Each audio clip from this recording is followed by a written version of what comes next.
Olá!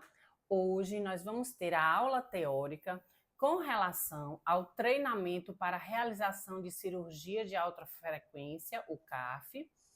Essa aula é destinada principalmente aos residentes do estado da Paraíba de ginecologia e obstetrícia, mas também é aberta para todos os colegas que desejem se aprofundar nesse assunto. Eu sou Juliana Cavalcante Grise, médica ginecologista, especialista em patologia do trato genital inferior e colposcopia pela Sociedade Brasileira de Patologia do Trato Genital Inferior. Vamos lá. Qual o público-alvo? Falamos já sobre que são os residentes de ginecologia e obstetrícia do estado da Paraíba. Qual é o objetivo desta aula de hoje? Fazer o treinamento teórico e prático para a realização da cirurgia de alta frequência.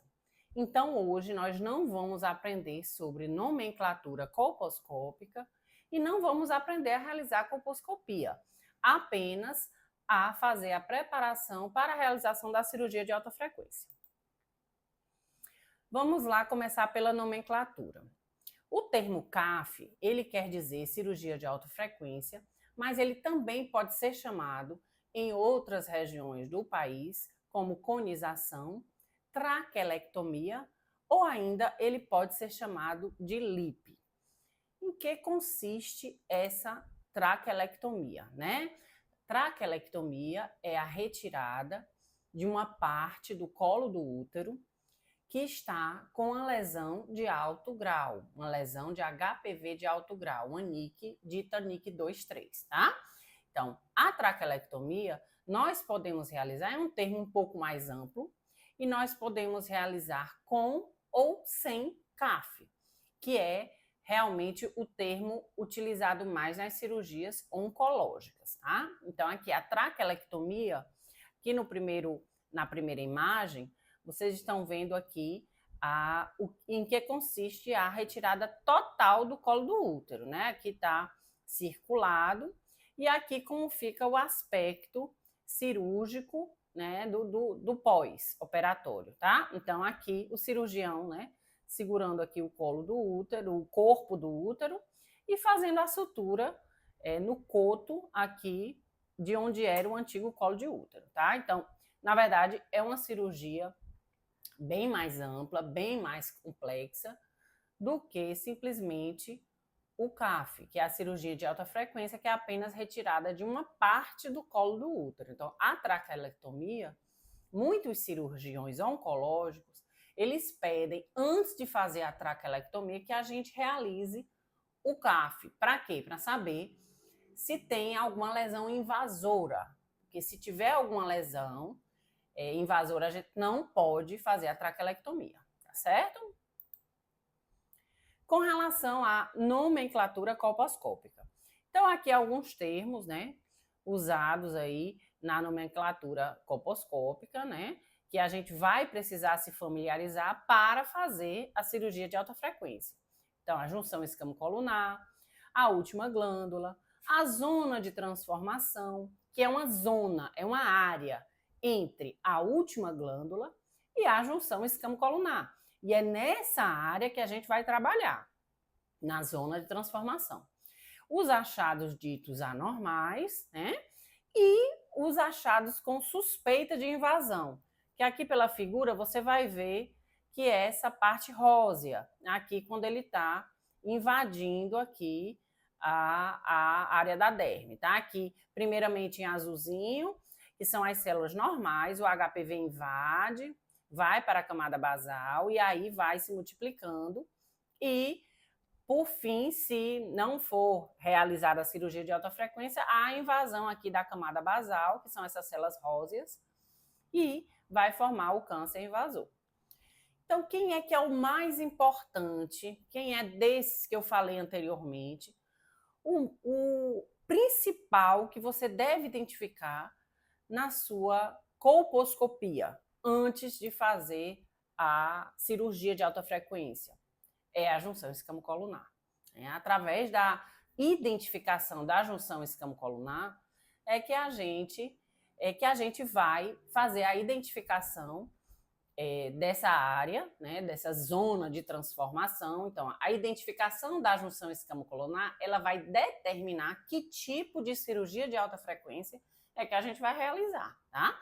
Então, aqui eu botei no gráfico bem ilustrativo, essa camada aqui, múltiplas camadas, é um epitélio estratificado, né, múltiplas camadas, que é o escamoso, aqui em cima, ó, aqui no diagrama, né, à direita, do tecido. A junção escamocolunar, que é entre essa areazinha que é única camada de células, e o escamoso, entre o escamoso e o glandular. E o colunar aqui, ó, que são essa única camada de célula, tá? Então, na verdade, a junção escamocolunar é uma linha.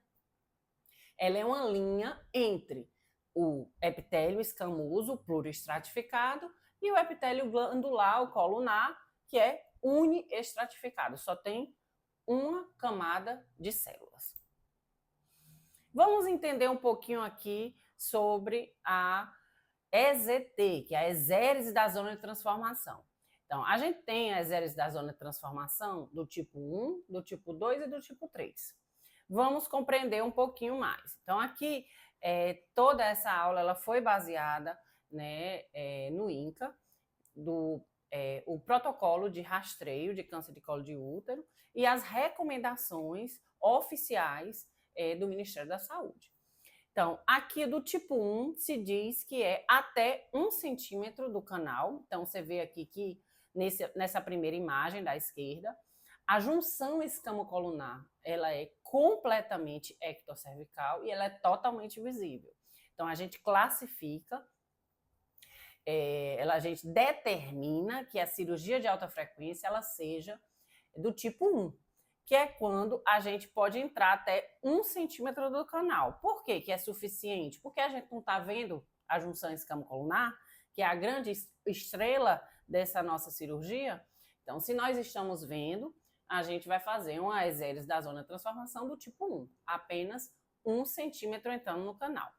Já o tipo 2, ela vai ser determinada se a junção escamocolunar, ela tem componente endocervical dentro do canal, porém é totalmente visível. Então, é uma EZT do tipo 2, que vai de 1,5 até 2 centímetros do canal. Então, a gente deve escolher uma alça que vá de 1,5 a 2 centímetros para poder fazer a remoção, se a junção escamocolunar for do tipo 2, tá?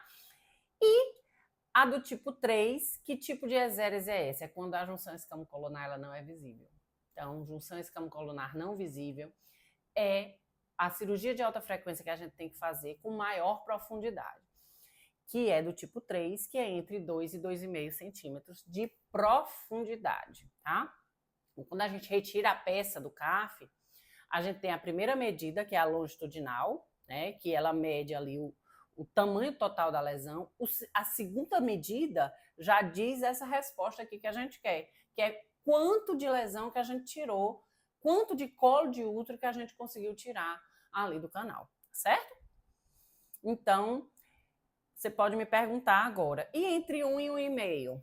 Que o INCA, ele coloca dessa maneira, tá? Então, assim, até 1,4, a gente entende que ela foi uma EZT do tipo 1, tá? Por mais que não esteja aqui determinado aqui, né, na diretriz, mas a gente entende que até 1,4 essa EZT foi do tipo 1. Para a gente fazer uma exérese correta, a gente tem que fazer corretamente também a escolha da alça, tá? Então, vai depender de quê? Da profundidade e da extensão da lesão. Então, você olha o colo do útero, vê a extensão da lesão e aí escolhe a base da alça, e a profundidade ela vai depender do slide anterior, que é da zona de transformação, certo? Da junção escamocolunar. Quando é que eu vejo a junção escamocolunar? Será que ela está totalmente visível? Ou será que realmente eu não consigo ver? Então, essa profundidade. Então, você vai ver aqui, ó, essa parte preta aqui da alça, ela diz a extensão. E a parte fininha aqui do eletrodo, ele vai lhe dizer a profundidade de cada alça. Então, você vai ter que ter, né, uma quantidade de alças disponíveis para você juntar as duas informações, a extensão da lesão, que é o que você consegue ver, com a profundidade, que vai depender da junção escamocolunar anteriormente determinada. Qual é que é a recomendação atual de realizar a cirurgia de alta frequência? Então, a recomendação atual é para a gente fazer a retirada de única peça cirúrgica. Então, a gente tem que escolher uma alça que englobe a extensão, englobe a profundidade da lesão, para a gente, em uma única retirada, fazer a cirurgia, tá? Então, esse desenho aqui embaixo, ele não é mais recomendado para a gente fazer a exérese em vários tempos, né? Antigamente, a gente tinha essa recomendação de fazer uma retirada e depois aprofundar dentro do canal. Hoje em dia, a gente não tem mais essa recomendação. Eles pedem para a gente retirar a peça em um único tempo. Então, retira com a alça longa, depois vem com a bolinha hemostática, faz a hemostasia em um único tempo. Com relação à anestesia local, então, a exérese da zona de transformação do tipo 1 e do tipo 2, você pode fazer ambulatorialmente, né? Isso, ele está descrito no manual do INCA, do Ministério da Saúde. Apenas eles recomendam que a exérese da zona de transformação do tipo 3, ela seja realizada com apoio aí de um anestesista no bloco cirúrgico pelo risco de sangramento, tá? Então, aqui eu coloquei esse esquema aqui de lidocaína que a gente faz. A lidocaína, ela pode ser usada com vasoconstritor ou sem vasoconstritor, tá? Aqui eu estou recomendando para vocês fazerem uso sem vasoconstritor, certo? Mas, se caso queiram usar com vasoconstritor, está descrito como sendo possível sim. Esse cálculo foi baseado nos estudos de odontologia, né? Nós aqui da PTGI, nós não temos estudo próprio com relação a especificamente a anestesia, nós usamos esse estudo realizado pela odontologia, tá?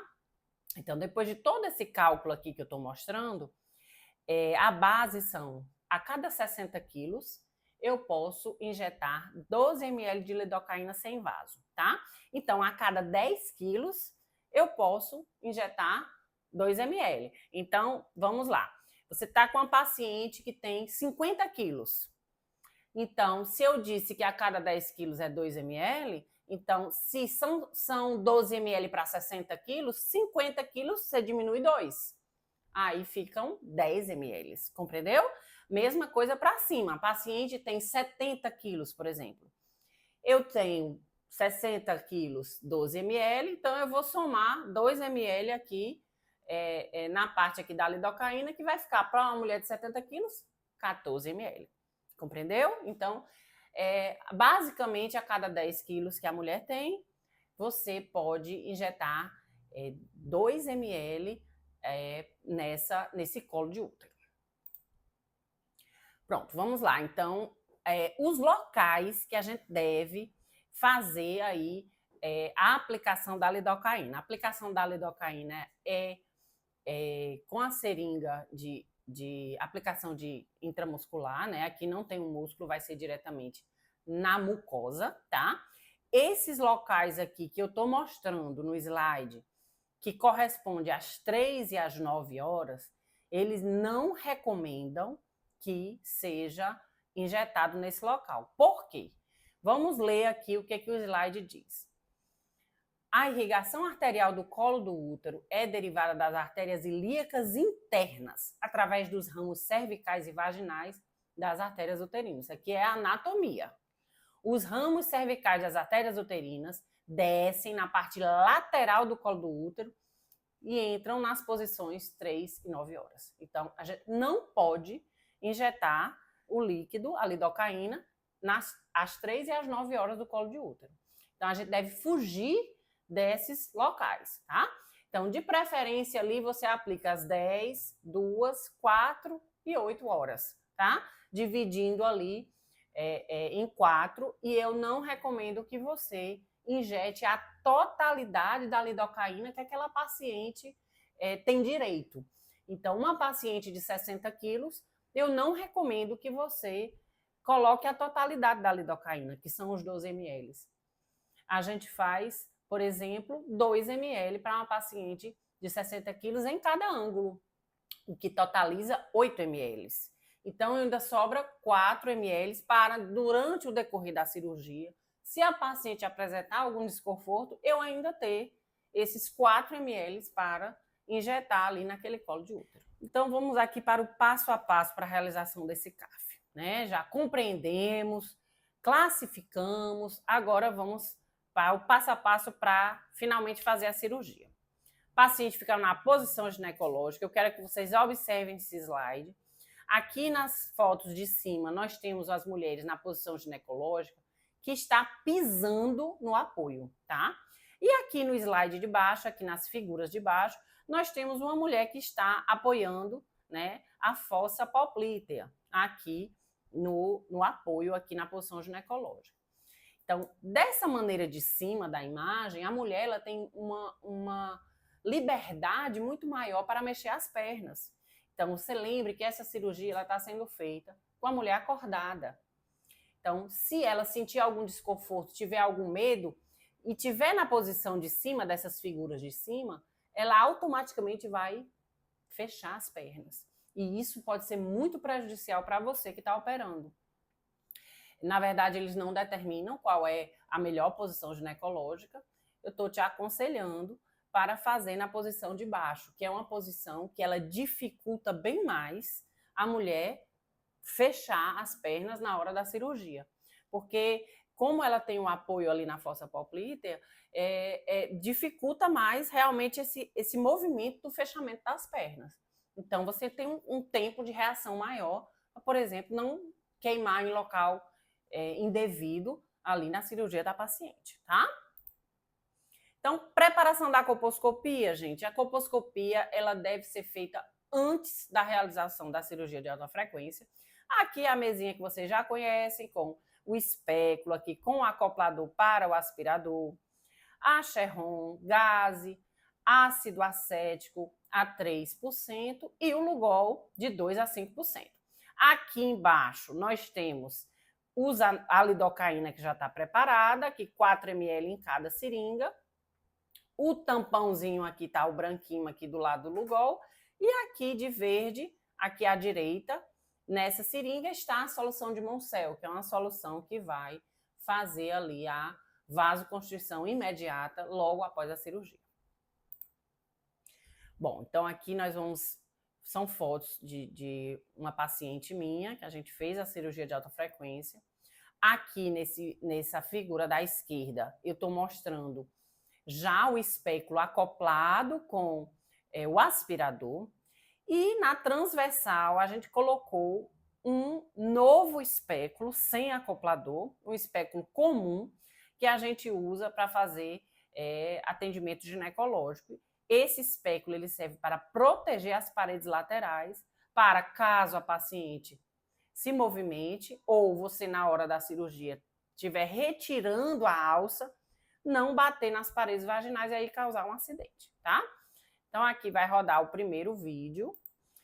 Esse vídeo aqui é mostrando a realização aqui da colposcopia e mostrando, na verdade, o Lugol, né? Que é a última etapa aqui da colposcopia, a identificação da lesão, uma lesão periorificial, ali ao redor do orifício cervical externo, tá?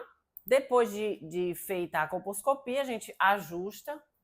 Esse ajuste do aparelho do cautério, ele vai depender do tipo do eletrocautério que você estiver usando, mas geralmente ali entre 50% e 70% ali a voltagem, tanto da coagulação quanto do corte. Lembrando que existem aparelhos que têm uma função chamada blend. O blend é quando ele corta e coagula. Quanto maior o blend, tem o blend 1, 2 e 3, quanto maior o blend, maior vai ser a coagulabilidade na hora que a gente usar o cautério, tá?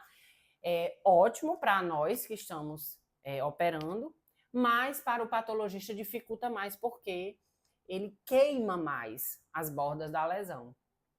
Então, o cut puro, sem nenhuma coagulação, ele sangra bem mais. Então, concluindo, o blend 3 ele é o que menos sangra, porque ele vai ter uma capacidade de coagular bem maior do que o cut. No serviço onde eu faço cirurgia de alta frequência, eu uso o blend 2, tá? Uso 60 em blend 2 e uso 60 também na coagulação, mas isso aí varia de aparelho para aparelho. Pronto, aqui mostrando aqui a anestesia, né? Aqui eu já estou prestes a realizar a anestesia, lembrando que eu vou fugir dos horários de 3 e 9 horas, eu rodo aqui, vou para 10, 2, 4 e 8 horas, tá? Então, aqui mostrando apenas aqui a imagem da lidocaína já na seringa.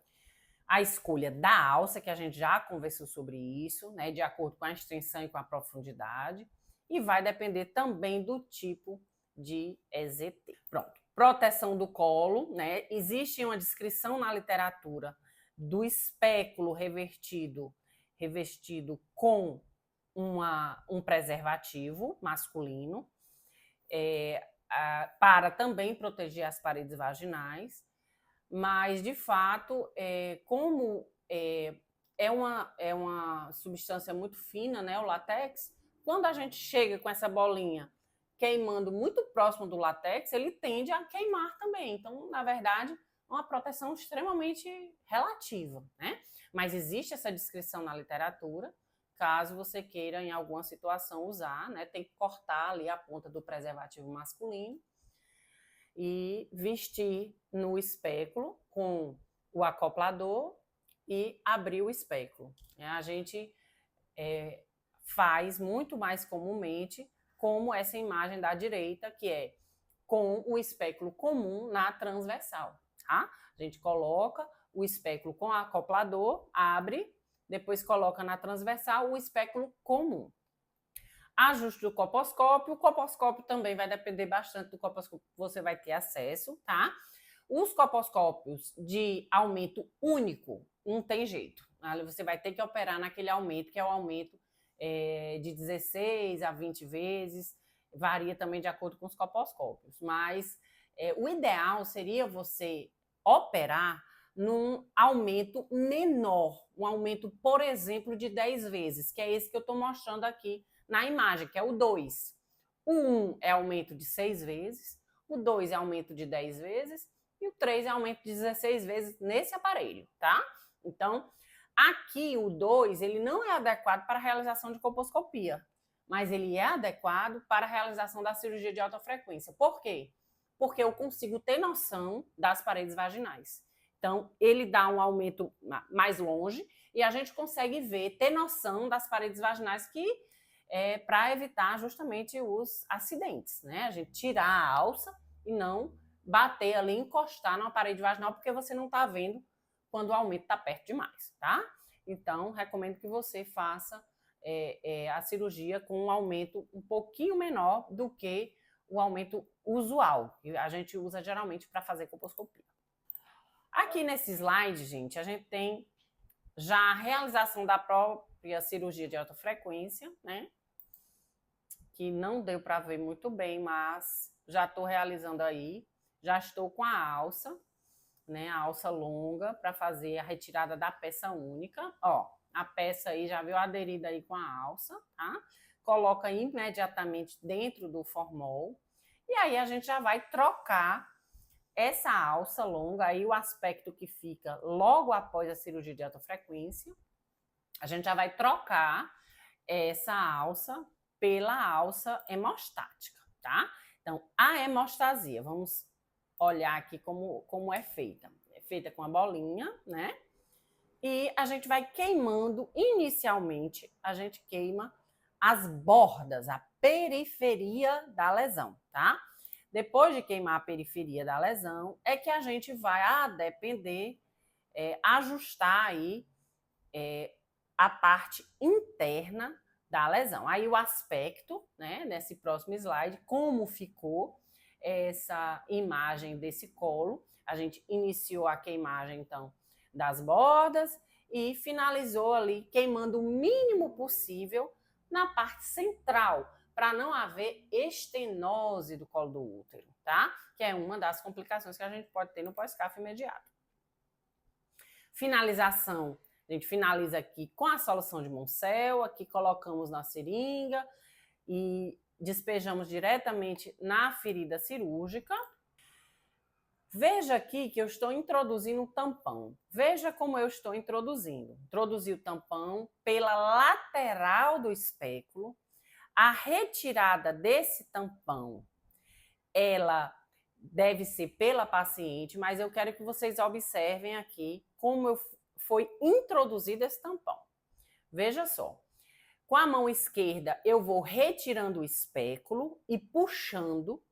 E a mão direita, ela fica parada. Para quê? Para que esse tampão ele fique na posição adequada. Para quando eu não tirar o espéculo, puxar o espéculo, não venha junto o tampão também. Então, a mão direita fica fixando o tampão e a esquerda faz a retirada do espéculo. E aí, se você fizer seguir a sequência direitinho de tudo aqui que a gente falou, isso evita que tenha os erros tanto durante a execução da cirurgia, quanto no pós-operatório, certo? Paciente ter sangramento, paciente ter uma estenose, por exemplo, de canal, que são realmente o que a gente não quer, principalmente mulheres no menacme, né, que já tem aí, que tem uma menstruação. Pacientes com estenose numa pós-menopausa, né, não é um evento tão grave, mas pacientes do menacme, sim, isso pode se tornar um grande problema, porque a gente vai ter que reabrir esse canal, tá? Então, espero que vocês tenham aproveitado bastante essa aula, né? Lembre-se que o sol, ele nasce para todos, mas os que estudam, os que se esforçam e se interessam pelo bem do paciente e não tem medo de recomeçar. Então, falhas a gente pode ter, né? Infelizmente, a gente que opera, nós podemos falhar, mas seguindo a sequência direitinho de tudo que está descrito na literatura, a chance de a gente realmente cometer um erro, ela é bem menor, e aí só quem lucra é o paciente com a retirada dessa lesão, né, que poderia evoluir para um câncer de colo de útero, que ainda está entre as 3 primeiras causas de morte por câncer da mulher do Brasil. Até mais.